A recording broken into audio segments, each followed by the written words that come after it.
Estou sentada na minha caminhonete no estacionamento dos professores da University of Montana com o motor ligado. E já gravei esta mensagem 3 vezes porque fico perdendo a coragem. Minha mão não para de tremer. Faz 14 meses desde Bob Marshall.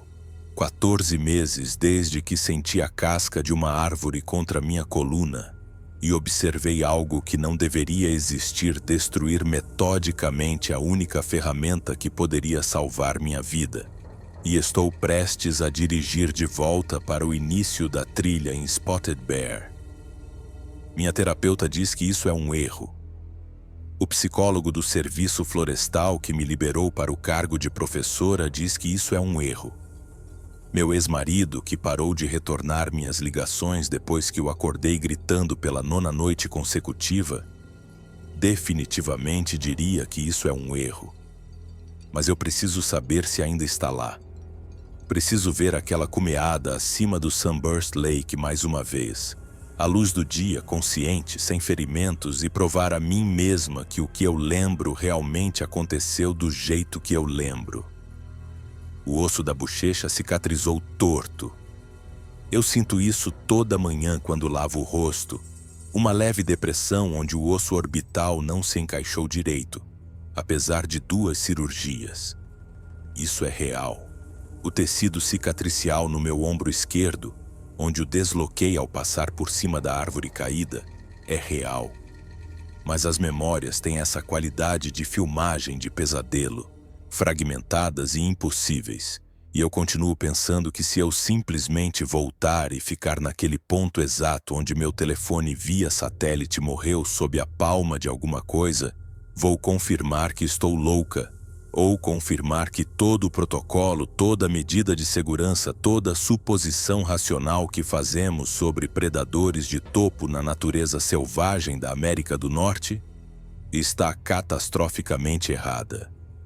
Estou levando 3 telefones desta vez, 2 gravadores e minha pistola de serviço carregada com munição que rezo para não precisar disparar.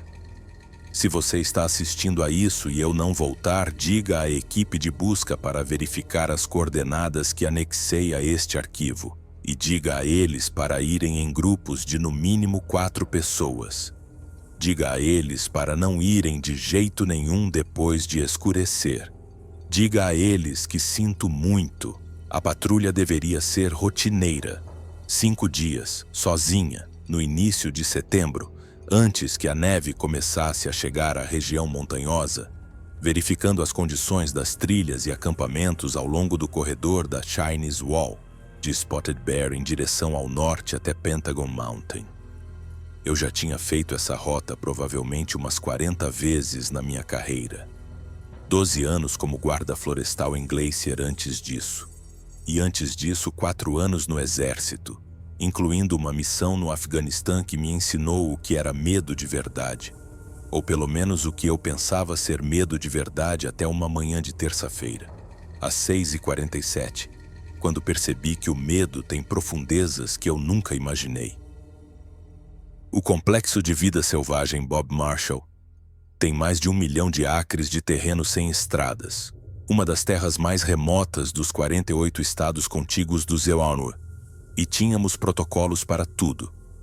Check-ins 2 vezes por dia via telefone e via satélite, rastreador GPS usado o tempo todo, spray de urso e arma de fogo, mapas topográficos e bússola de reserva, localizações de depósitos de emergência memorizadas. Eu havia registrado meu itinerário na estação de guardas florestais de Spotted Bear, confirmado que meu telefone via satélite funcionava, testado meu dispositivo Spot, carregado minha mochila com comida para 7 dias caso o tempo me atrasasse, e dirigi pela estrada florestal até o início da trilha sob um céu tão azul que doía olhar. Lembro de pensar que o estacionamento estava vazio demais. Meio de semana em setembro, às vezes se via alguns caçadores se preparando para uma temporada de caça de alces com arco e flecha, talvez um mochileiro de fim de temporada. Mas o terreno de cascalho continha apenas minha caminhonete, e um aglomerado distante do que pareciam ser corvos circulando algo morto na mata. Assinei o livro de registro da trilha às 7h15. Anotei minha rota planejada e tranquei tudo que não era essencial no veículo. O ar cheirava a resina de pinheiro e ao outono que se aproximava, aquele toque frio e mineral que significava que os riachos da região montanhosa estavam baixando para os níveis de inverno. Minha mochila se acomodou nos meus ombros com um peso familiar, 19 quilos, incluindo o equipamento de conservação que eu precisava para documentar desmoronamentos na trilha e avaliar a erosão da estação. Os primeiros 5 quilômetros seguiam o Pentagon Creek através de uma floresta antiga, com um ganho de elevação suave, e eu avancei em bom ritmo, apesar de parar 2 vezes para fotografar seções onde o escoamento da primavera havia danificado o leito da trilha. O que eu não sabia, não podia saber, era que eu já havia sido marcada. Mais tarde, eu refaria meus passos obsessivamente em minha mente e me perguntaria se aconteceu no início da trilha, se algo me observou da mata escura enquanto eu ajustava as alças da minha mochila, ou se chamei a atenção mais para dentro, talvez na travessia do riacho onde parei para filtrar água. E notei a depressão do tamanho de uma bota no banco de cascalho que não correspondia a nenhuma pegada de animal que eu reconhecesse.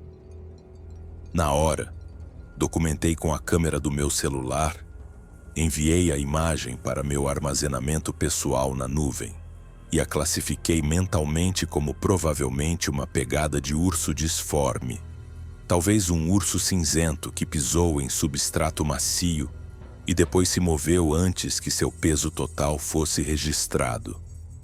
A pegada media cerca de 35 centímetros de comprimento, larga na área dos dedos, mais profunda no calcanhar. Eu deveria ter voltado. Todo instrutor que já tive, todo manual de protocolo de áreas selvagens, todo o curso de sobrevivência enfatizava que um sinal inexplicado em uma área remota significa reavaliar seu cálculo de risco. Mas eu já tinha visto pegadas estranhas antes. Sabia como a água e o vento podiam distorcer rastros. E eu tinha um cronograma a cumprir. Ao meio-dia, eu já havia subido acima da zona de transição da linha das árvores e emergido na abordagem sul exposta da Chinese Wall, aquela imensa escarpa de calcário que corre como uma espinha dorsal pela região selvagem. As vistas de lá geralmente faziam todo o trabalho valer a pena. Picos intermináveis se estendendo até o horizonte, mas naquele dia algo parecia errado com o silêncio. Parei para almoçar em um pedregal onde ocasionalmente eu tinha sinal de celular, o suficiente para verificar minhas coordenadas de GPS e notar que eu estava um pouco adiantada no meu cronograma.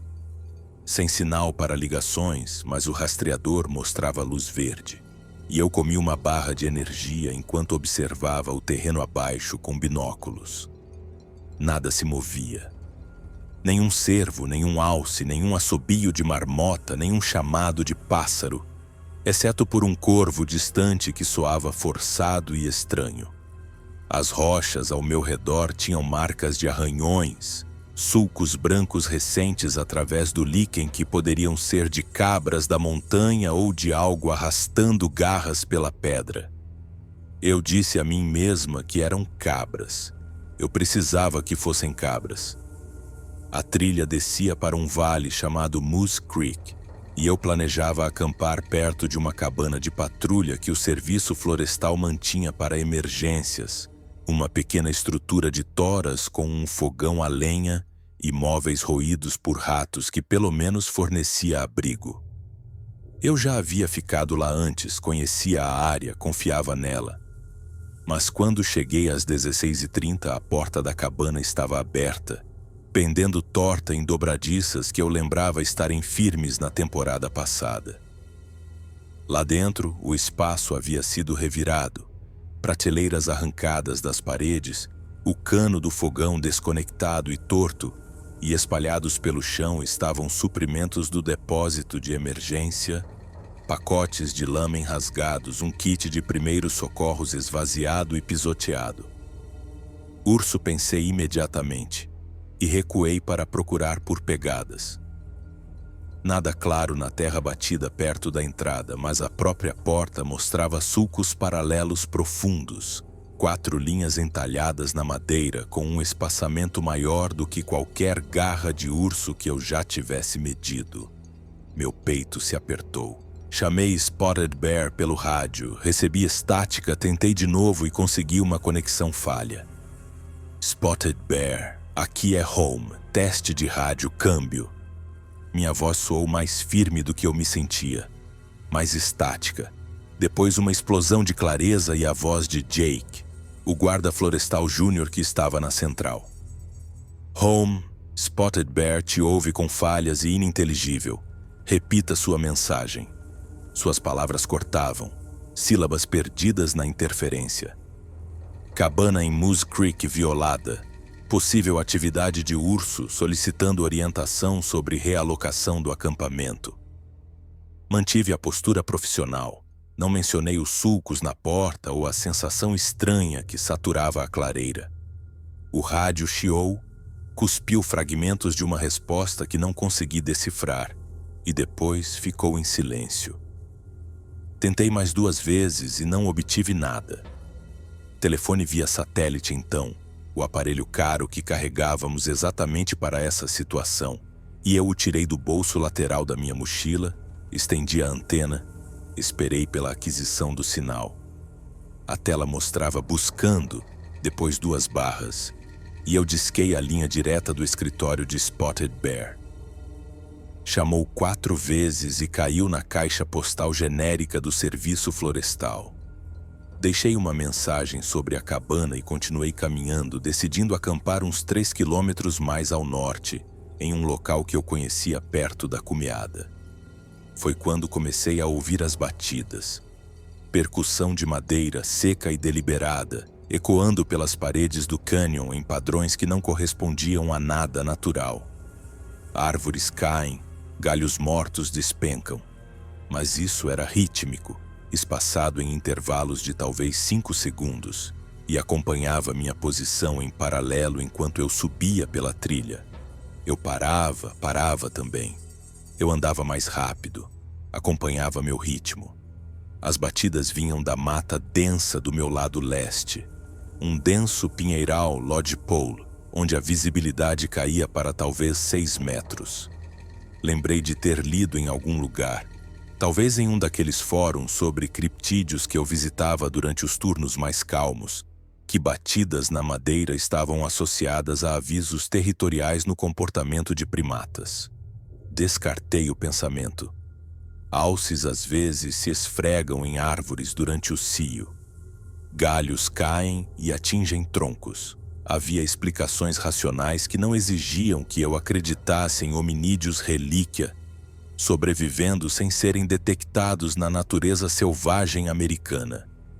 Mas minha mão encontrou o spray de urso no meu colete peitoral mesmo assim, os dedos se fechando ao redor da lata como um talismã. O acampamento que alcancei pouco antes do anoitecer era uma pequena área plana a 6 metros da trilha, cercada por vegetação retorcida de altitude e oferecendo boas linhas de visão em costa abaixo.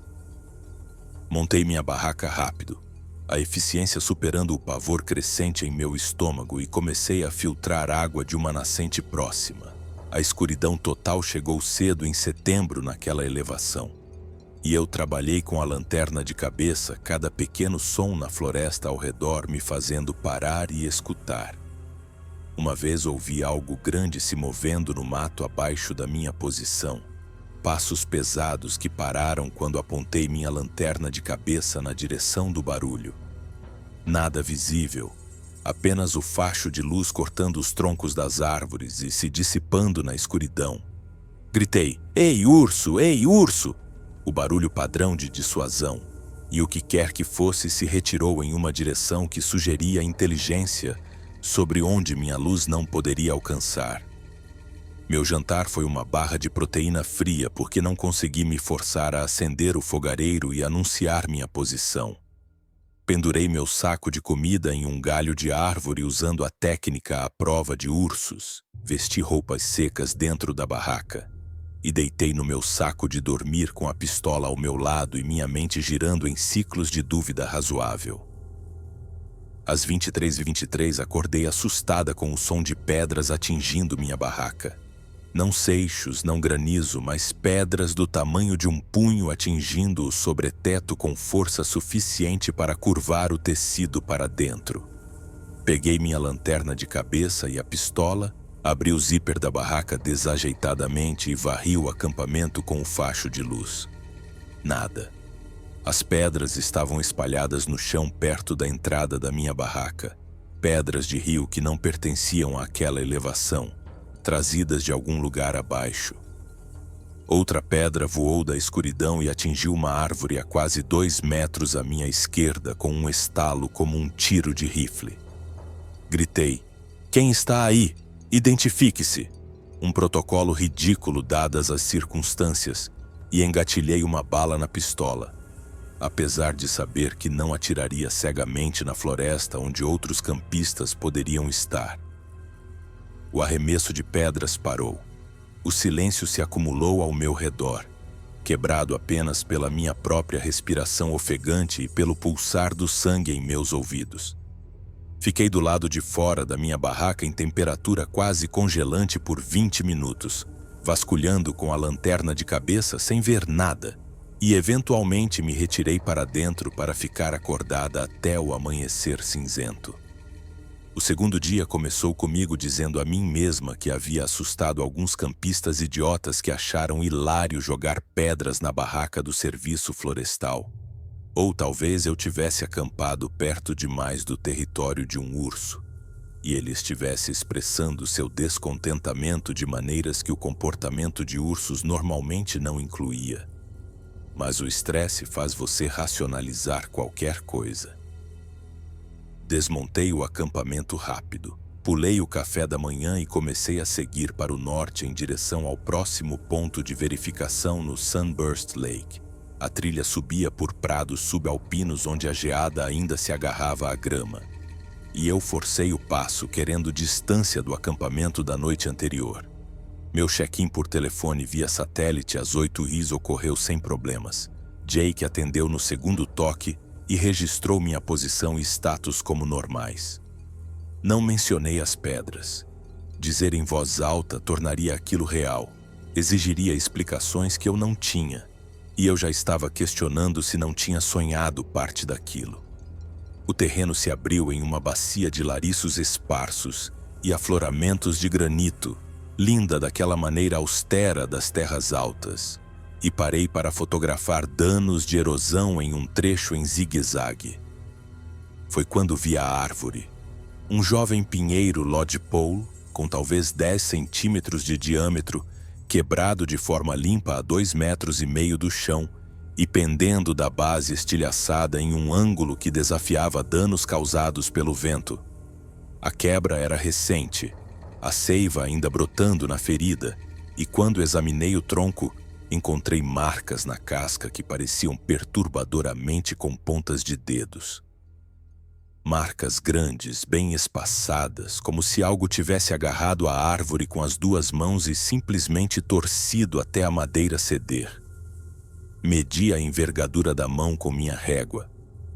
Documentei em pouco mais de 28 centímetros e senti minha compostura profissional começar a rachar. Nenhum urso, nenhum alce, nenhum humano poderia gerar a força necessária para quebrar madeira verde daquele diâmetro. Tirei fotos de vários ângulos, fiz anotações detalhadas em meu caderno de campo e arquivei o incidente mentalmente sob dados que exigiam mais investigação, enquanto uma parte mais profunda do meu cérebro começou a gritar que eu precisava abortar a patrulha e sair dali imediatamente. Em vez disso, continuei.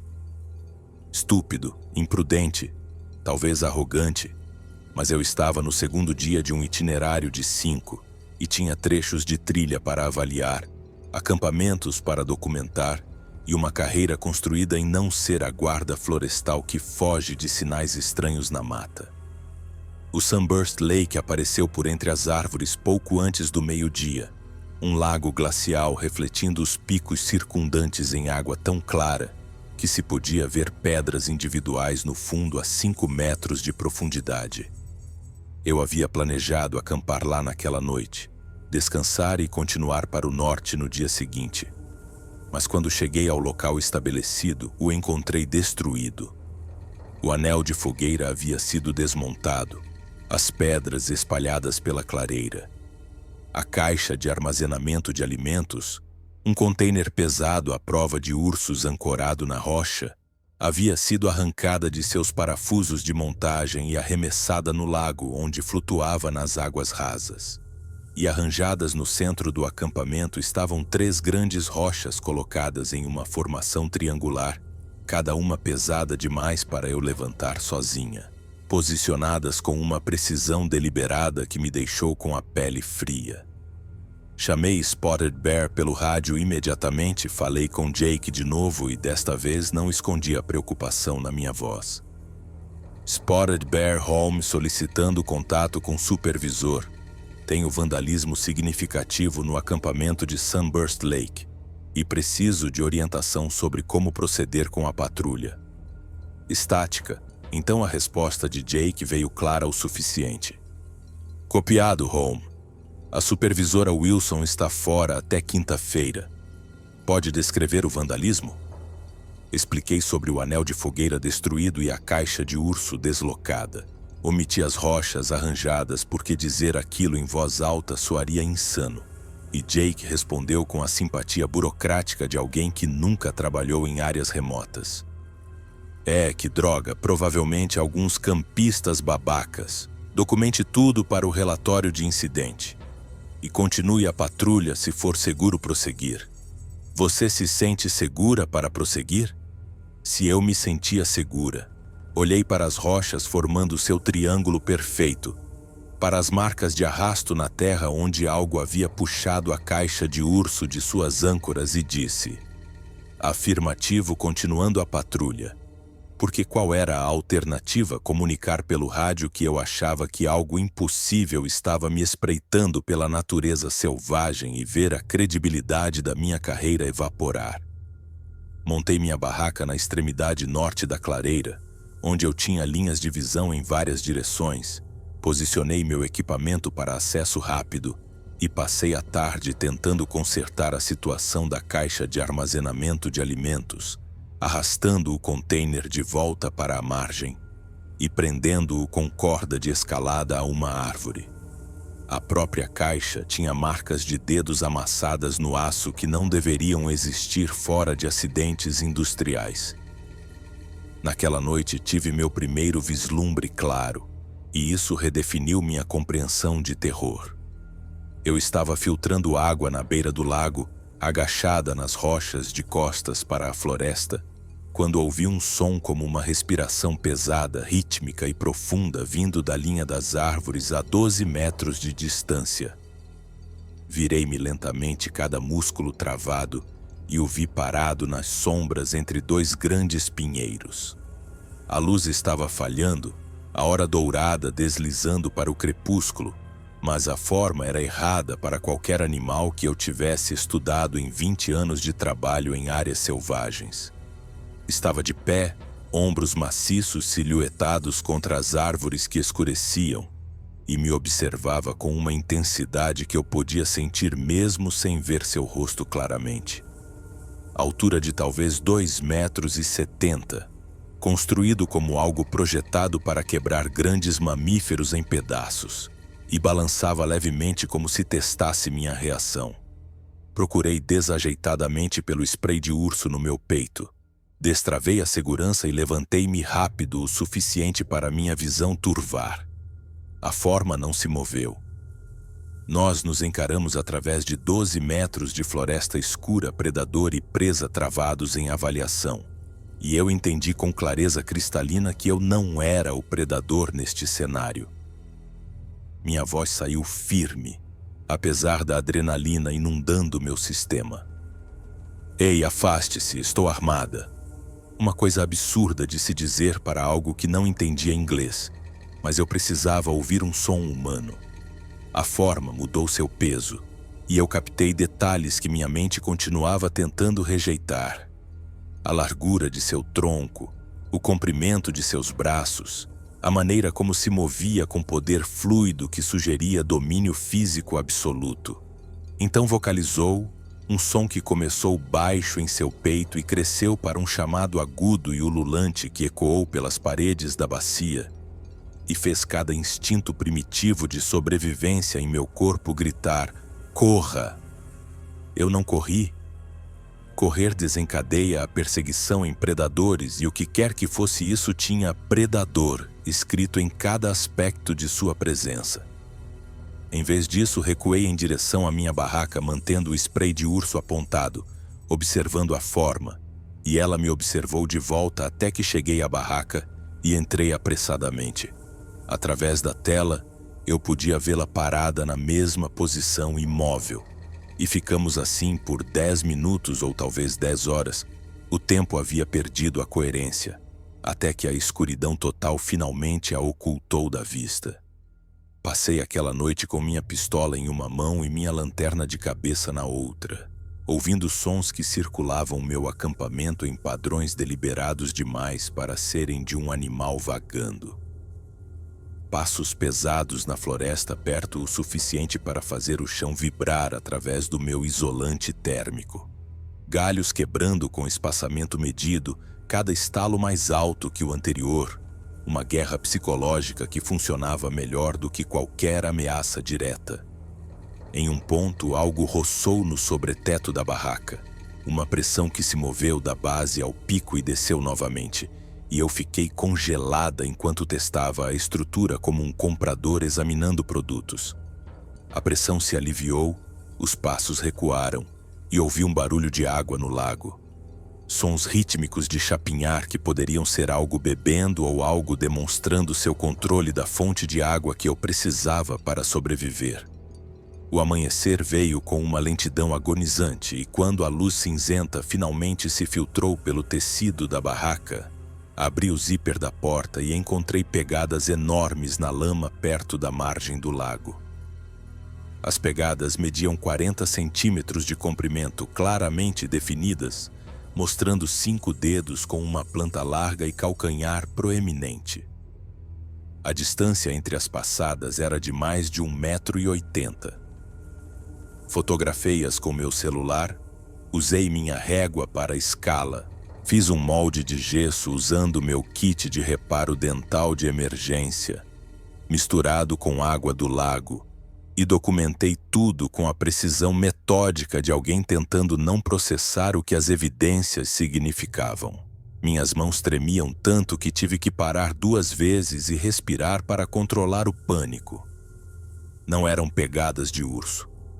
Não eram humanas. Correspondiam a descrições que eu havia lido em relatórios de vida selvagem alternativos, em histórias orais indígenas, em relatos descartados pela ciência convencional como identificação errônea ou fraude, e eu estava olhando para elas pessoalmente, sabendo que minha carreira seria destruída se eu relatasse isso honestamente. Tentei meu telefone via satélite, consegui sinal e liguei para a estação de Spotted Bear. Jake atendeu com uma voz matinal alegre que irritou meus nervos em frangalhos. Bom dia, Home. Como vai a patrulha? Preciso falar com a supervisora Wilson imediatamente. Minha voz soou errada, tensa demais e Jake percebeu. Ela só volta na quinta à tarde. É uma emergência? Você está ferida? Se eu estava ferida. Fisicamente não. Psicologicamente sim. Profissionalmente prestes a estar. Negativo, não estou ferida, mas tenho um sinal de vida selvagem que requer análise de especialista e estou solicitando permissão para encerrar a patrulha mais cedo e retornar à estação. Silêncio na linha. Então Jake voltou, confuso. Que tipo de sinal de vida selvagem?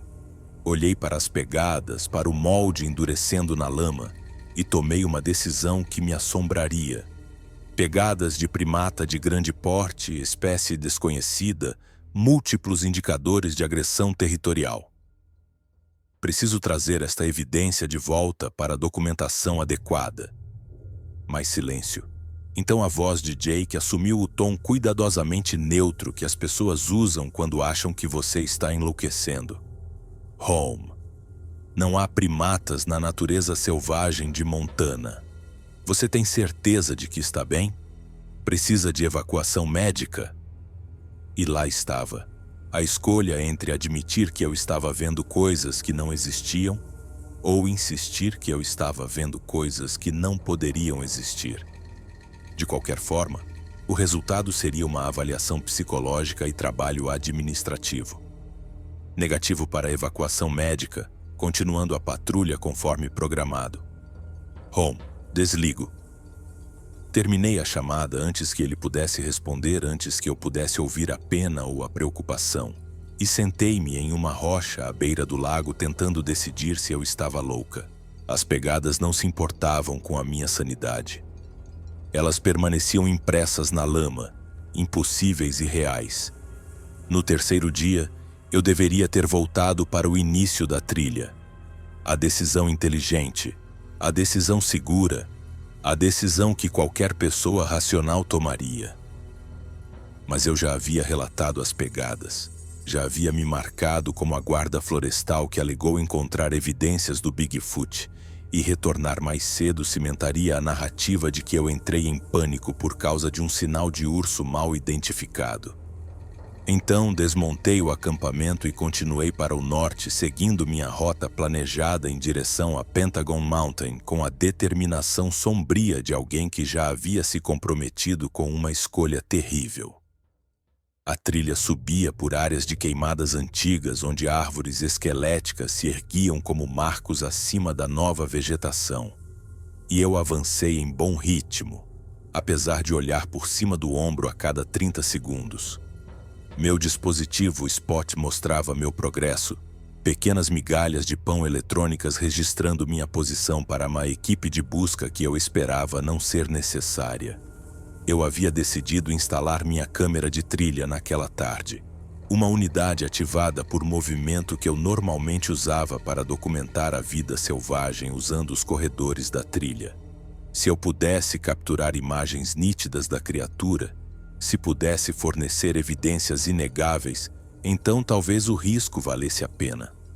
Encontrei um bom local perto de uma junção de trilhas de caça. Montei a câmera em uma árvore na altura do peito, verifiquei a bateria e o cartão de memória e ativei o modo infravermelho. A instalação levou 15 minutos e eu marquei a localização no meu GPS para recuperação no final da patrulha. Aquela câmera representava minha única chance de prova. A diferença entre ser a guarda florestal que enlouqueceu no Bob e a guarda florestal que documentou uma espécie que a ciência afirmava não existir. Caminhei mais 1,5 km e montei acampamento em um pequeno bosque de abetos onde a copa das árvores acima fornecia algum conforto psicológico, por mais tênue que fosse esse conforto. O ataque veio ao anoitecer enquanto eu aquecia água para minha refeição desidratada.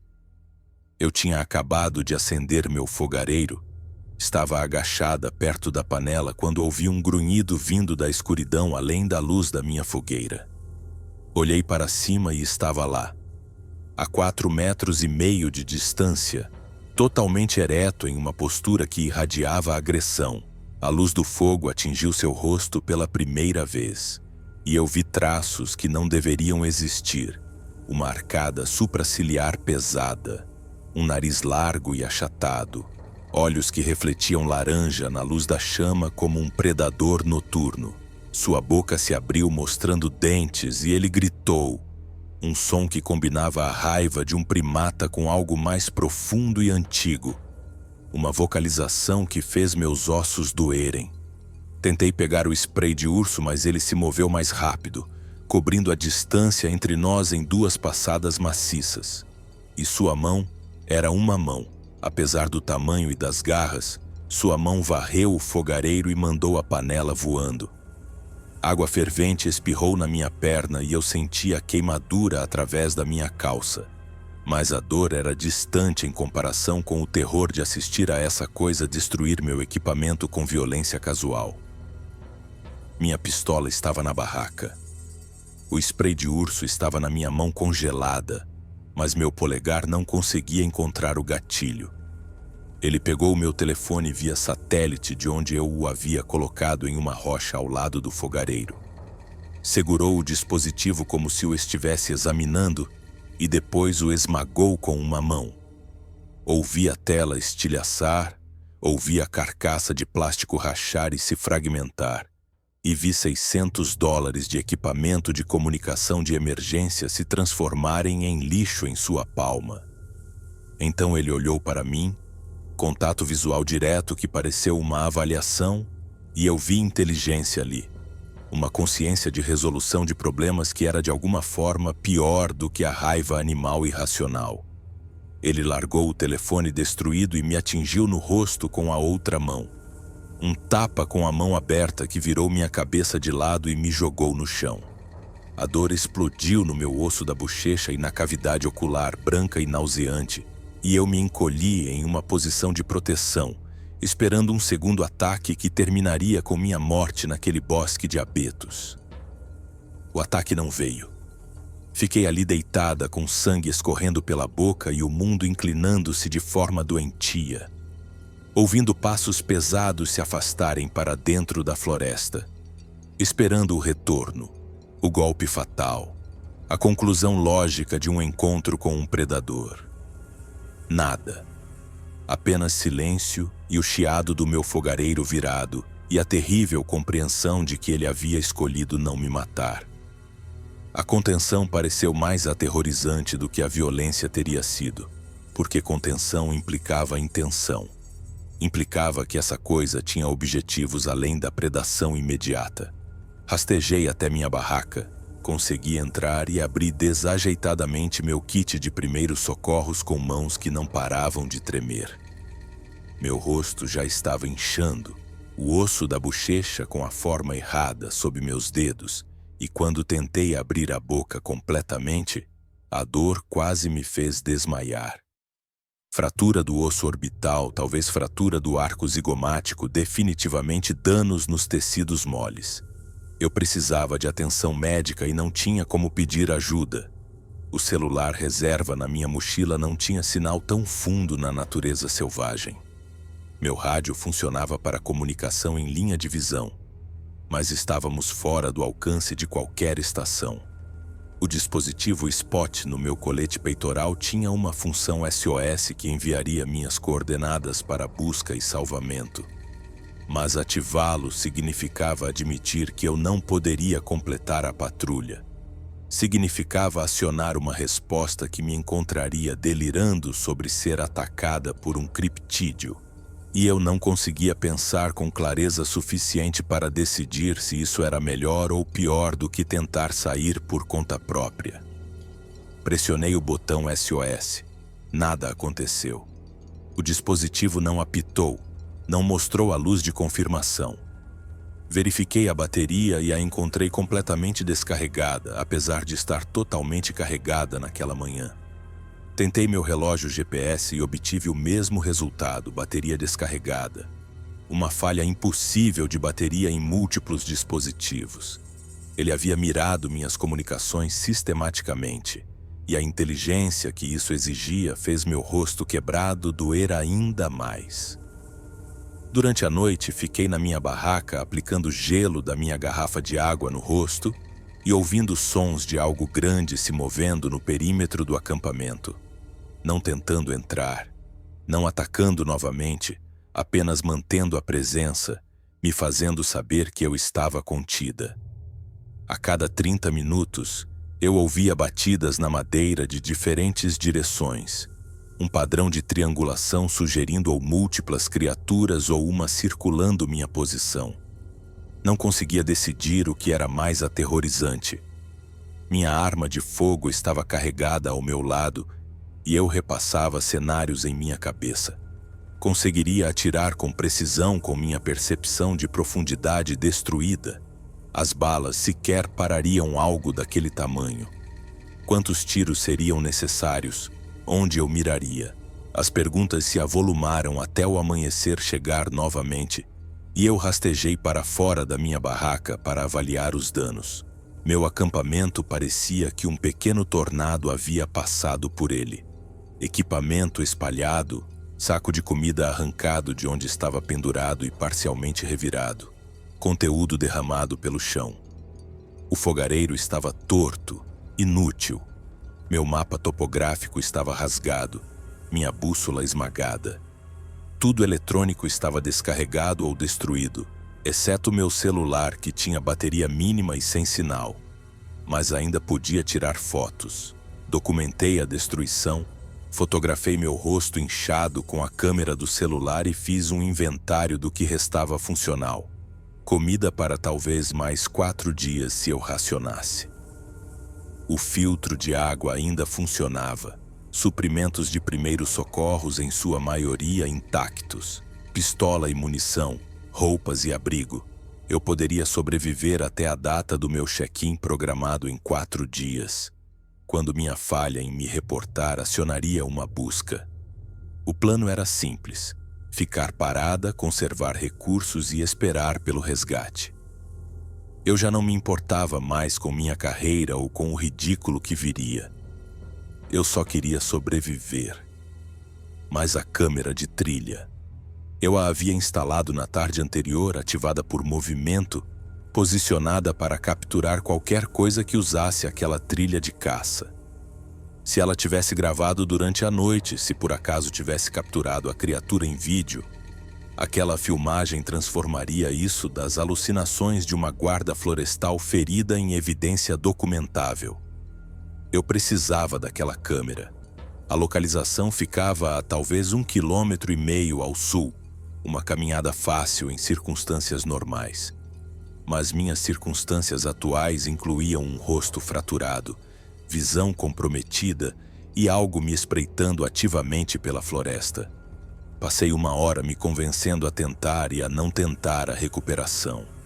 O medo dizia para ficar no acampamento, esperar pelo resgate, aceitar a perda. O desespero dizia para pegar a filmagem, provar o que aconteceu, fazer esse pesadelo significar algo. Deixei o acampamento às 9h com minha pistola em punho e minha última barra de energia no bolso, movendo-me lentamente pelo terreno da queimada em direção à localização da câmera. Cada sombra parecia uma ameaça. Cada som me fazia parar e examinar a floresta. A caminhada levou 40 minutos em vez dos 20 habituais, e quando cheguei à junção da trilha de caça onde havia montado a câmera, encontrei a árvore. Apenas a árvore, estilhaçada na altura do peito, o suporte da câmera arrancado junto com uma seção da casca. Abaixo do tronco danificado estava a câmera, esmagada além de qualquer esperança de recuperação de dados, o cartão de memória partido ao meio e o conjunto de lentes moído na terra. Peguei os pedaços com mãos que haviam ficado dormentes. Virei-os procurando por algo recuperável.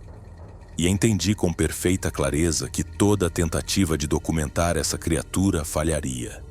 Ela sabia sobre câmeras, sabia sobre telefones e dispositivos GPS e destruía sistematicamente qualquer coisa que pudesse provar sua existência. A caminhada de volta ao acampamento demorou mais porque parei frequentemente para chorar. Soluços feios e desesperados que machucavam meu rosto quebrado e não realizavam nada além de liberar alguma válvula de pressão em minha mente. Quando cheguei ao acampamento, encontrei minha barraca desmoronada, as varetas de suporte dobradas em ângulos que falavam de malícia deliberada. Meu saco de dormir havia sido puxado para fora e rasgado, o isolamento espalhado pela clareira como neve. O saco de comida que eu havia deixado pendurado tinha desaparecido completamente, provavelmente arrastado para a floresta por algo que podia alcançar mais alto do que qualquer urso. Fiquei no centro da destruição e ri, um tom histérico no som porque o absurdo havia transcendido o terror para algum outro território emocional. Eu estava sozinha, ferida, sem comunicação ou abrigo funcional, sendo aterrorizada por uma criatura que a ciência dizia não existir, e minhas únicas opções eram esperar pelo resgate ou tentar sair caminhando com visão limitada e capacidade de navegação questionável. Eu escolhi esperar. A decisão não foi corajosa ou inteligente, apenas exausta. Juntei o que restava da minha barraca.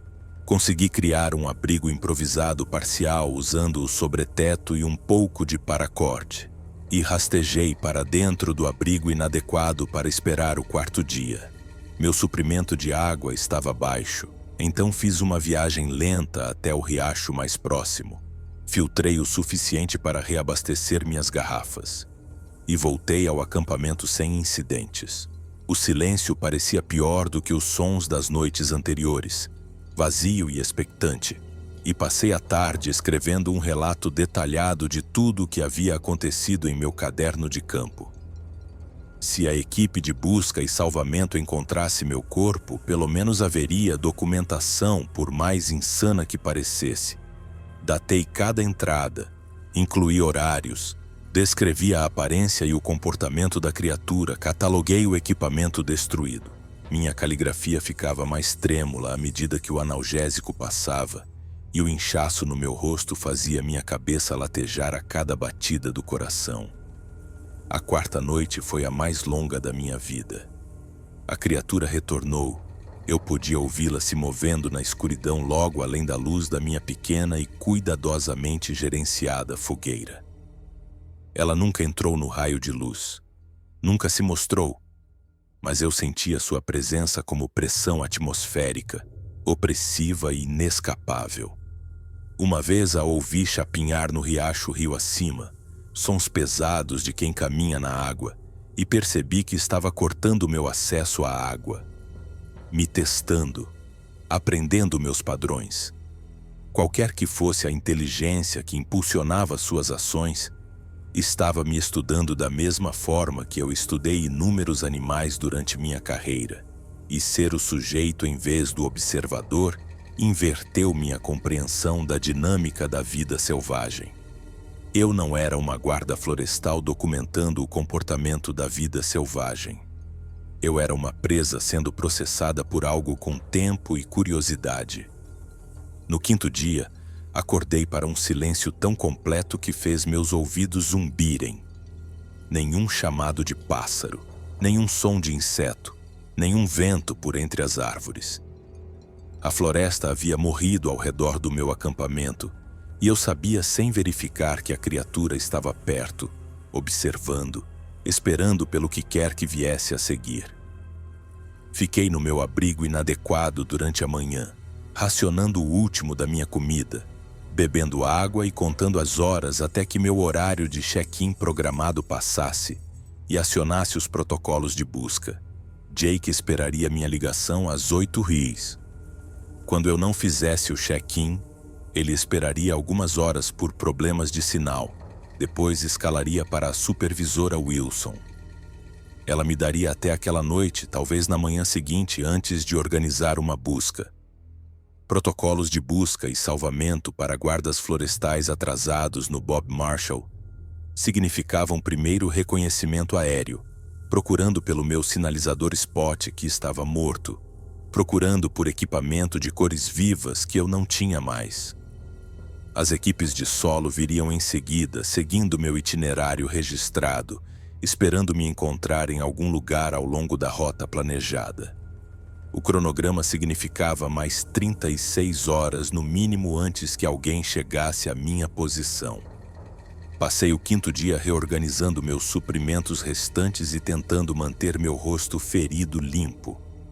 O inchaço havia atingido o pico, mas a descoloração era espetacular. Todo o meu lado esquerdo, da sobrancelha à mandíbula, estava manchado de roxo e preto. Quando apalpava suavemente ao longo do osso da bochecha, eu podia sentir a fratura, um leve deslocamento que exigiria cirurgia para consertar adequadamente. Meu olho esquerdo estava quase fechado de inchaço, mas eu ainda conseguia ver formas através da abertura estreita. As queimaduras na minha perna da água derramada estavam formando bolhas, de 2º grau pela sensação, e usei meus limitados suprimentos de primeiros socorros para tratar as feridas. Tudo doía com uma pulsação persistente que eu aprendi a suportar durante minha missão no exército, mas essa experiência não tornava a dor atual mais fácil, apenas mais familiar. Naquela tarde, ouvi helicópteros, o som distante das hélices que fez meu coração disparar de esperança. Saí correndo do meu abrigo, peguei meu espelho de sinalização de emergência do que restava da minha mochila e corri para a clareira tentando sinalizar para a aeronave. O helicóptero passou a oeste, o padrão de busca visível em sua trajetória metódica, longe demais para ver meus sinais. Tentei mesmo assim, refletindo a luz do sol em sua direção até meu braço doer e a aeronave desaparecer além da cumeada. Eles estavam me procurando. A busca havia começado, o que significava que o resgate estava chegando, eventualmente se eu pudesse sobreviver até que expandissem o raio de busca para incluir esta localização. Voltei para meu abrigo e esperei, ouvindo por passagens de retorno que nunca vieram. Na 5ª noite, a criatura voltou, mas diferente, mais agressiva do que nas noites anteriores. Impactos de rochas contra árvores próximas começaram por volta da meia-noite, arremessos pesados que cravavam pedras na madeira com estalos audíveis. Depois, as vocalizações, longos chamados ululantes que pareciam vir de múltiplas direções, sugerindo ou mais de uma criatura ou uma acústica que eu não entendia. Encolhi-me no meu abrigo improvisado com a pistola no colo e rezei com palavras que mal lembrava da infância. Súplicas semiformadas a qualquer divindade que pudesse proteger uma guarda florestal idiota que havia ficado na natureza selvagem por tempo demais. O arremesso de pedras aumentou, os impactos caindo mais perto da minha posição. Uma pedra rasgando o tecido do sobreteto e errando minha cabeça por centímetros. Disparei um tiro para o ar, o som do tiro obscenamente alto no silêncio da noite, e tudo parou. Sem mais pedras, sem mais chamados, apenas zumbido nos ouvidos e o cheiro de pólvora. Eu havia desperdiçado uma bala em um tiro de aviso, mas a cessação dos ataques pareceu valer a pena. Ao amanhecer do 6º dia, ouvi os helicópteros novamente mais perto desta vez, voando em um padrão de grade que eventualmente cobriria minha área. Preparei meu espelho de sinalização, juntei o equipamento de cor mais viva que me restava, e quando ouvi a aeronave se aproximando, corri para a clareira e acenei com os braços no sinal universal de socorro. O helicóptero passou por cima, perto o suficiente para que eu pudesse ver o capacete do piloto, e pensei que eles tinham me visto, certa de que haviam notado meus sinais, mas a aeronave continuou sem mudar de curso. Fiquei na clareira gritando até minha voz falhar, observando o helicóptero se distanciar, e senti algo dentro de mim quebrar que não havia quebrado durante o ataque, ou a destruição do equipamento, ou as noites de terror. Eles estiveram bem ali e não me viram.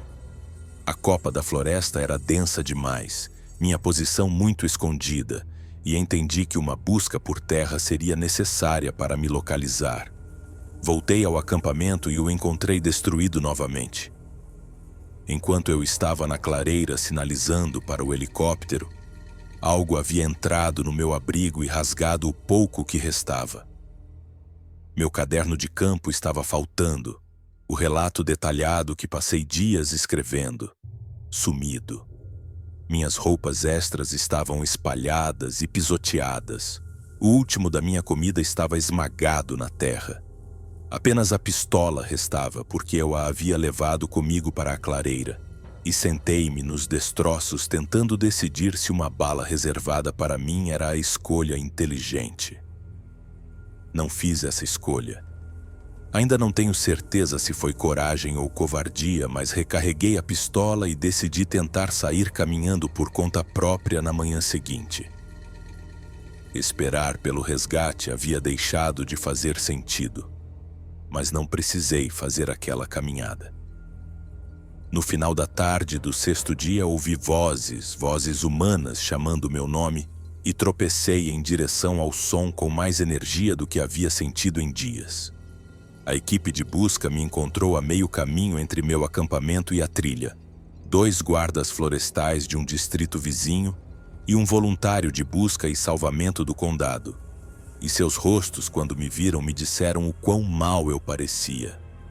Consegui dizer: preciso de assistência médica, fratura facial, possível envolvimento do osso orbital, mantendo a clínica antes que minhas pernas cedessem e eles me segurassem. As perguntas começaram imediatamente. O que aconteceu? Onde está seu telefone via satélite? Por que você não ativou seu sinalizador de emergência? E tomei uma decisão naquele momento que definiria o resto da minha carreira. Eu caí, eu disse. Escalando por cima de árvores caídas com pouca luz, perdi o equilíbrio. Bati com o rosto num tronco. Destruí meu telefone via satélite na queda, não pude pedir ajuda. A história era crível o suficiente.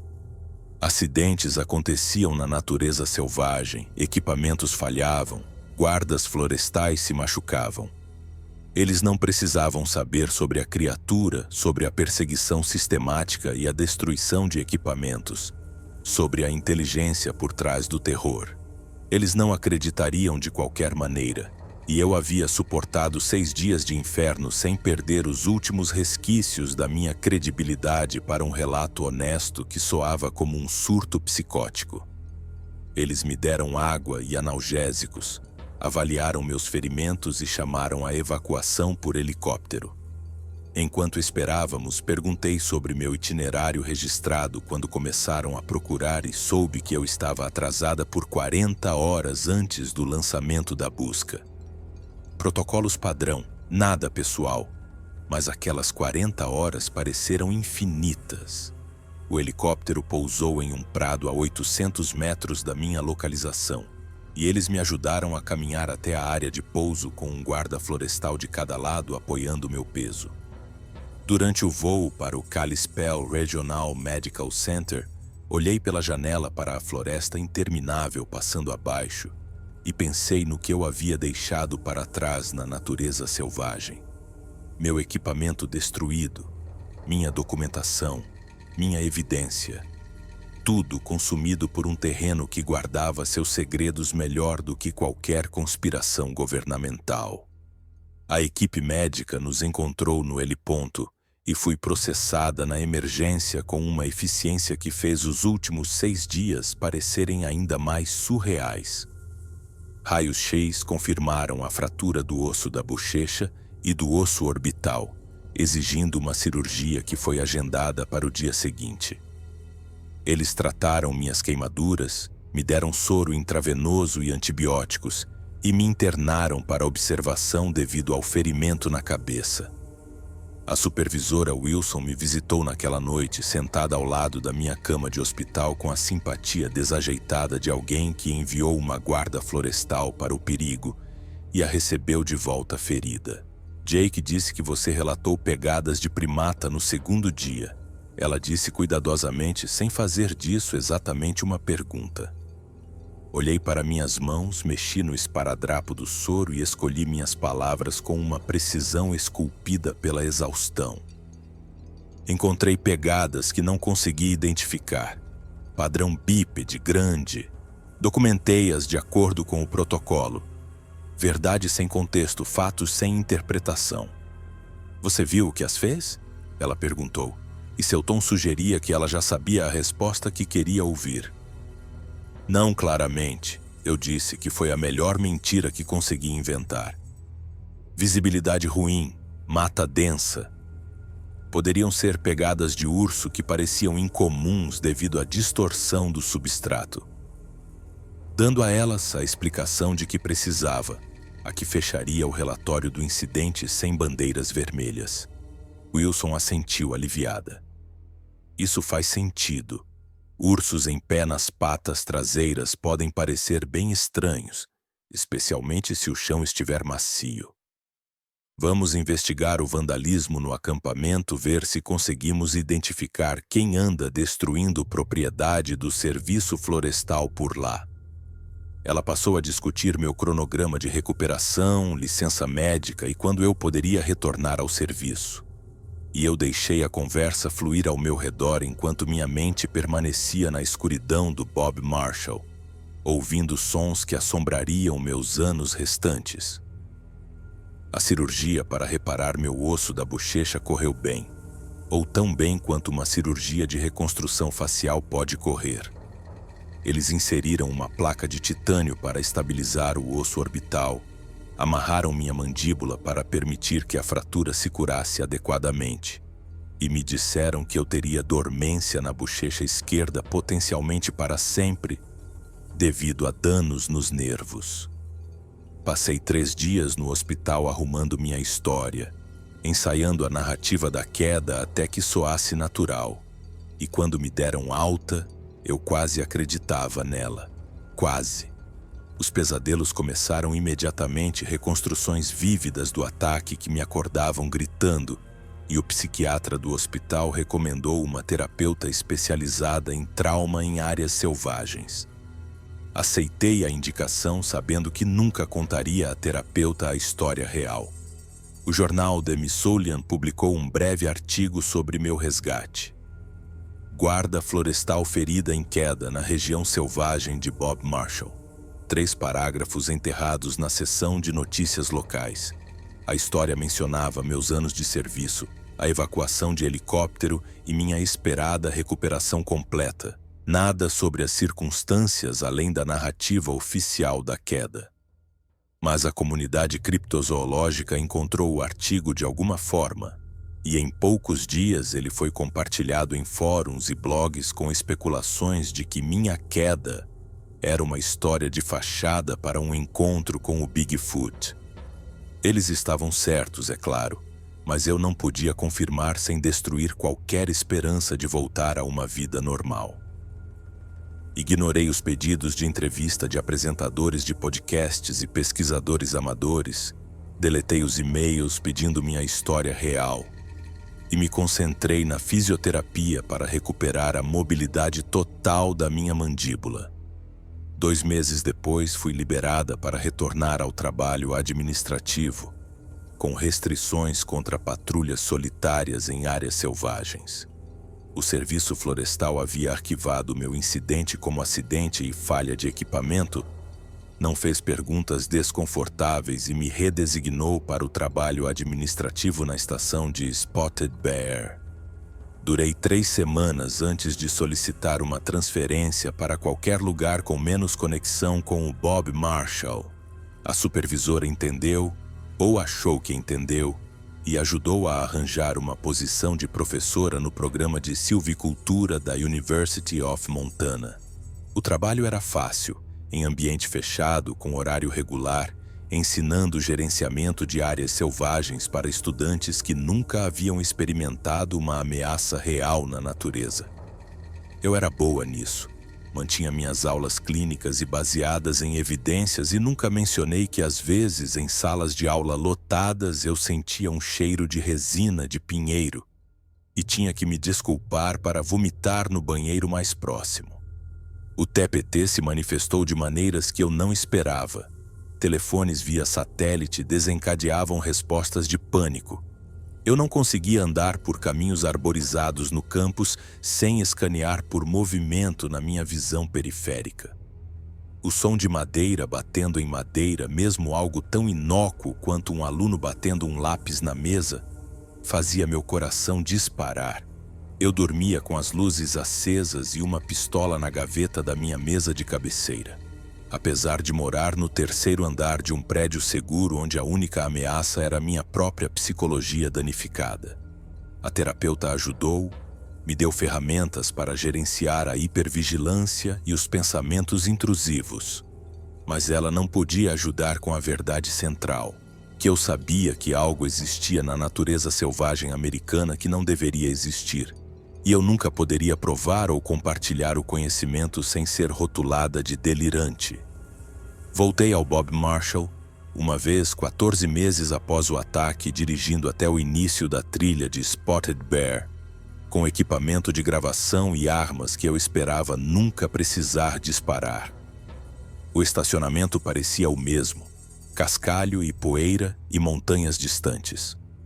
Assinei o livro de registro da trilha, anotei minha rota pretendida e consegui avançar aproximadamente 800 metros pelo Pentagon Creek antes que o ataque de pânico me atingisse com força suficiente para me fazer correr de volta para minha caminhonete. Sentei-me no veículo com o motor ligado e as portas trancadas, tremendo, sabendo que nunca encontraria um desfecho através do confronto. A floresta havia vencido. Ela guardava seus segredos e me mandou de volta quebrada, mas viva. E talvez essa fosse a única resolução que eu teria. Hoje em dia, ensino meus alunos sobre protocolos de áreas selvagens, sobre equipamentos de comunicação adequados e procedimentos de emergência, sobre avaliar riscos e saber quando abortar uma missão. Enfatizo a importância de confiar em seus instintos quando algo parece errado, de não deixar o orgulho ou os cronogramas superarem o instinto de sobrevivência. Falo sobre falhas de equipamento e como múltiplos sistemas de backup podem falhar simultaneamente, sobre manter a calma durante ferimentos, sobre a natureza selvagem ser fundamentalmente indiferente à presença humana. Não lhes conto sobre a inteligência naqueles olhos refletidos, sobre a destruição calculada de equipamentos, sobre a contenção que escolheu não me matar quando me matar teria sido trivial. Essas lições vivem no meu tecido cicatricial e nos meus padrões de sono fraturados e na maneira como não consigo olhar para telefones via satélite sem que meu peito se aperte. A evidência se foi. Os moldes das pegadas se dissolveram no riacho durante minha tentativa de retirada. As fotos no meu celular foram corrompidas. Algo sobre a corrupção do sistema de arquivos após o esgotamento da bateria que tornou as imagens irrecuperáveis. Meu caderno de campo com sua documentação detalhada desapareceu na floresta, provavelmente destruído ou escondido em algum lugar que nunca encontrarei. O relatório de incidente do Serviço Florestal lista falhas de equipamento e acidente, sem menção a pegadas ou comportamento territorial. Eu sou a única prova de que algo aconteceu naquelas matas. E minha credibilidade como prova está comprometida pelo mesmo trauma que torna as memórias pouco confiáveis. Eu me questiono constantemente nos momentos de silêncio antes de dormir, imaginando se o ferimento causou delírio, se o isolamento e o medo criaram alucinações que minha mente insistiu serem reais. Mas então eu toco minha bochecha, sinto a placa de titânio através da pele e lembro do som da carcaça do meu telefone via satélite se estilhaçando no aperto de algo. Lembro da inteligência naqueles olhos, da consciência de resolução de problemas que escolheu qual equipamento destruir primeiro. Lembro da contenção que escolheu não matar, e essa contenção me aterroriza mais do que a violência jamais poderia, porque sugere que essas criaturas, se existem múltiplas, sobreviveram sem serem detectadas por serem mais espertas do que lhes demos crédito. Elas sabem sobre câmeras, telefones e dispositivos GPS. Elas sabem como evitar provas e conhecem a natureza selvagem melhor do que qualquer guarda florestal humano jamais conhecerá. Ainda recebo pedidos de entrevista periodicamente, e-mails de pesquisadores e apresentadores de podcasts que ouviram rumores sobre a história real por trás do meu acidente. Eu os deleto todos. Os fóruns sobre criptídeos ocasionalmente referenciam meu caso como um possível encontro com o Bigfoot, linkam para o artigo do Smithsonian e especulam sobre acobertamentos e conspiração. Eu não me envolvo. A verdade não precisa da minha confirmação para existir, e minha confirmação não mudaria nada de qualquer maneira.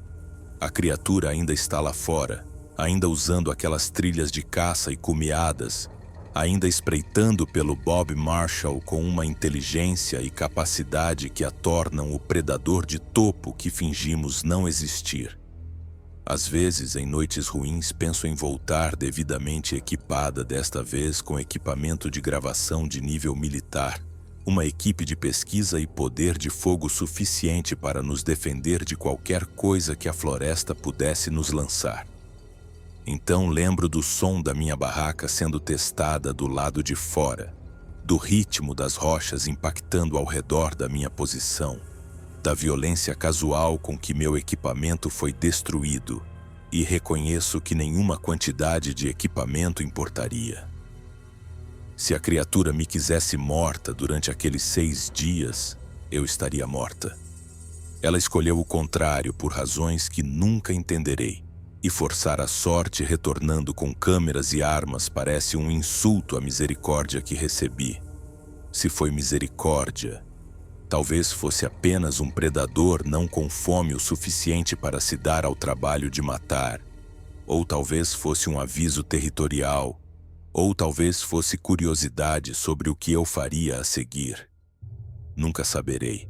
A posição na universidade é um bom trabalho. Publico artigos sobre gerenciamento de áreas selvagens, contribuo para revistas de silvicultura, oriento estudantes de pós-graduação em seus projetos de pesquisa. Meus colegas sabem do acidente vagamente, o suficiente para explicar as cicatrizes faciais e a maneira como eu me encolho com sons inesperados, mas não o suficiente para fazer perguntas desconfortáveis. Os alunos apreciam minha abordagem prática à educação em áreas selvagens, a ênfase em protocolos do mundo real, em detrimento do conhecimento teórico. Estou construindo uma segunda carreira que não exige que eu pise em áreas remotas novamente. E na maioria dos dias, sou grata por isso. Mas algumas noites eu sonho com a Chinese Wall, com estar naquela bacia e observar algo impossível me observar de volta, e acordo sem saber se o sonho é um aviso ou um convite. O Serviço Florestal enviou meu cheque final 2 meses depois que comecei na universidade, encerrando meu serviço com a eficiência burocrática de uma organização processando papelada. 20 anos de trabalho em áreas selvagens reduzidos a números em um arquivo pessoal, sem menção ao que aprendi sobre os limites do conhecimento humano ou o preço de admitir esses limites. Descontei o cheque, paguei minhas contas médicas e segui em frente com o fragmento de vida normal disponível para alguém que sabe que os documentários oficiais sobre a natureza estão incompletos. Existem predadores de topo na natureza selvagem americana que não aparecem nos guias de campo, que evitam câmeras de trilha com precisão sistemática, que demonstram uma inteligência que não estamos preparados para reconhecer porque reconhecê-la exigiria reescrever nossa compreensão da evolução dos primatas e da sobrevivência das espécies. Guardo uma única peça de evidência, escondida na gaveta da minha mesa em casa, onde a olho ocasionalmente durante as noites de insônia. Um único fio de cabelo castanho avermelhado escuro de textura grossa, com aproximadamente 20 centímetros de comprimento, que encontrei preso no tecido da minha barraca após o ataque. Nunca o analisei porque o que isso provaria? Resultados de DNA mostrando um primata desconhecido seriam descartados como contaminação ou destruiriam minha vida com uma atenção e demandas que não estou equipada para lidar. O cabelo fica em um pequeno saco plástico sem rótulo e eu o pego às vezes para me lembrar de que não estou louca, que algo real aconteceu naquelas matas, independentemente de eu poder provar para a satisfação de qualquer outra pessoa. Isso é o suficiente. Tem que ser o suficiente. Recuso educadamente os pedidos de entrevista. Não me envolvo com a comunidade criptozoológica. Ensino meus alunos sobre segurança em áreas selvagens e protocolos de equipamentos e nunca menciono que às vezes a natureza selvagem vence, Não importa o quão bem preparado você esteja. A região selvagem de Bob Marshall permanece remota, sem estradas e cheia de segredos que guarda melhor do que qualquer programa governamental classificado. Caminhantes ainda desaparecem lá ocasionalmente. Equipes de busca vasculham o terreno e não encontram nada. E os relatórios oficiais citam acidente, desventura ou exposição ao tempo. Talvez seja só isso mesmo. Ou talvez, às vezes, os predadores de topo que não reconhecemos decidam que alguém invadiu demais um território que nunca foi realmente nosso para começar. Eu não vou voltar. O equipamento de gravação e as armas são exercícios teóricos, devaneios do que eu faria se tivesse uma coragem que não possuo. A verdade é que sou uma sobrevivente que foi marcada e liberada, enviada de volta à civilização com ferimentos que curam e memórias que não. E a escolha inteligente é aceitar essa mensagem e permanecer dentro dos limites que a criatura impôs. Falhei em provar o que me atacou, e essa falha protege tanto a mim quanto a ela. Uma relação simbiótica entre predador e presa que só funciona porque eu mantenho minha boca fechada sobre os detalhes que importam.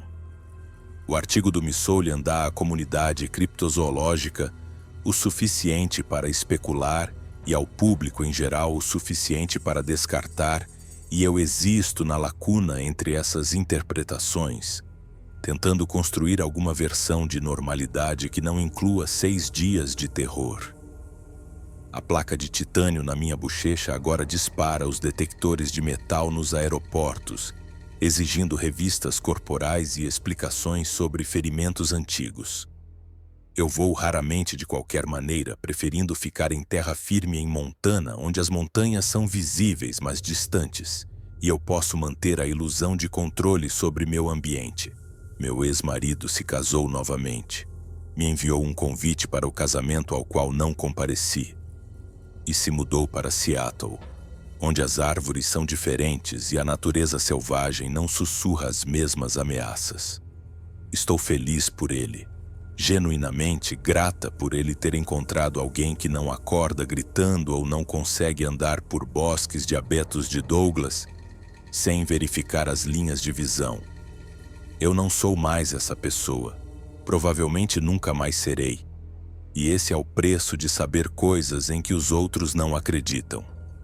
Os alunos da minha aula de gerenciamento de áreas selvagens estão planejando um estudo de campo de verão no Bob Marshall, uma pesquisa supervisionada documentando corredores de vida selvagem e impacto de trilhas.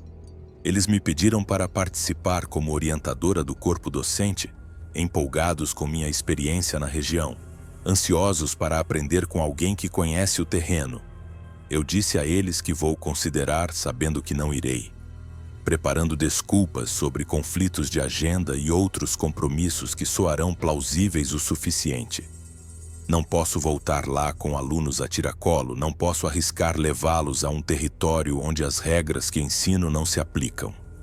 Se algo acontecesse com eles porque eu os levei para o alcance de um predador que sei que existe, mas sobre o qual não posso alertá-los, esse peso seria pior do que o TEPT existente.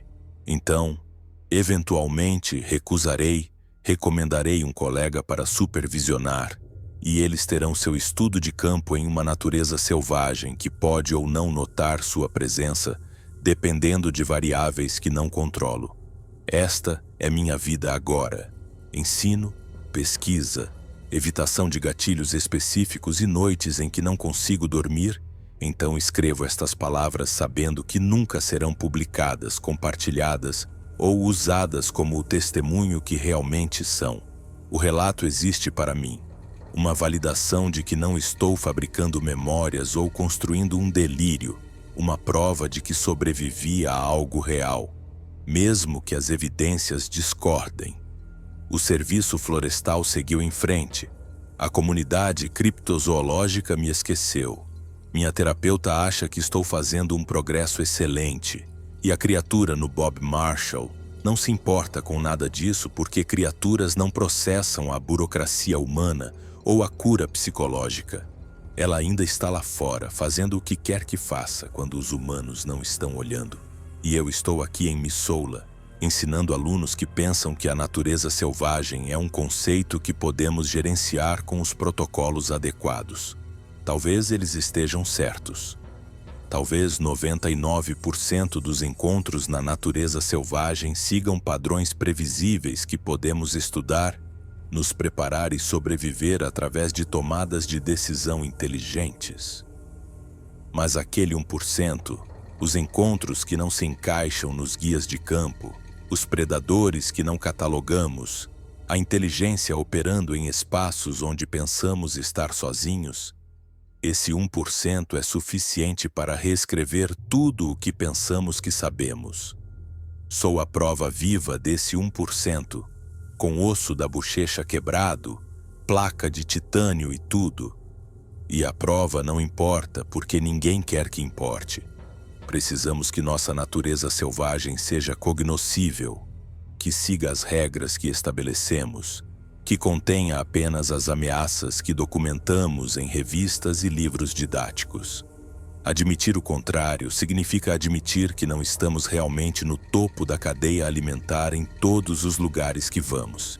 E essa admissão custa mais do que a maioria das pessoas está disposta a pagar. Eu paguei. 6 dias no inferno, um rosto fraturado, uma trajetória de carreira destruída, cicatrizes psicológicas permanentes e o conhecimento de que nunca serei capaz de caminhar por uma floresta profunda sem aquela consciência de presa de estar sendo observada. Não é uma troca justa pela sobrevivência, mas a sobrevivência raramente é justa. Estou viva, funcional na maior parte do tempo, e construindo algo que se assemelha a uma vida após o ocorrido. Isso tem que ser o suficiente. A alternativa é deixar o terror vencer completamente e eu já lhe dei território suficiente sem render o resto. Então dou minhas aulas, publico meus artigos, recuso meus pedidos de entrevista e guardo meu fio de cabelo em um saco plástico como um lembrete de que coisas impossíveis existem, quer as reconheçamos ou não. A região selvagem de Bob Marshall ainda está lá, ainda remota, ainda guardando segredos melhor do que eu jamais poderia contá-los.